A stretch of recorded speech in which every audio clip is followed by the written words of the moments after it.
சொந்தமாக YouTube channel நடத்த வேண்டுமா? நீங்களும் பிரபல ஆங்கர் ஆக வேண்டுமா? உடனே சேருங்கள் பாண்டே ஸ்கூல் ஆஃப் ஜேர்னலிசம்.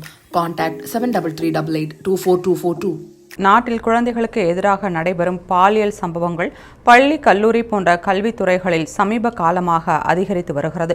இந்நிலையில் கேரளாவில் 77 போக்சோ வழக்குகள் கல்வித்துறையில் பதிவு செய்யப்பட்டுள்ளது. இது தொடர்பாக பேசிய கேரள கல்வித்துறை அமைச்சர் சிவன்குட்டி, கல்வித்துறையின் கீழ் பணிபுரியும் ஊழியர்கள் மீது 77 போக்சோ வழக்குகள் பதிவாகியுள்ளன. அவர்களில் 65 பேர் ஆசிரியர்கள், மீதமுள்ள 12 பேர் ஆசிரியர் அல்லாத ஊழியர்கள். அதில் 9 பேர் பணி நீக்கம் செய்யப்பட்டுள்ளனர். ஒருவர் நீக்கப்பட்டுள்ளார். மேலும் 45 பேர் மீது ஒழுங்கு நடவடிக்கை எடுக்கப்பட்டுள்ளது என்று தெரிவித்துள்ளார். நடவடிக்கை எடுக்கப்படாத வழக்குகள் தொடர்ந்து கண்காணிக்க பொதுக்கல்வி இயக்குநருக்கு உத்தரவிடப்பட்டுள்ளதாக அமைச்சர் சிவன்குட்டி கூறினார்.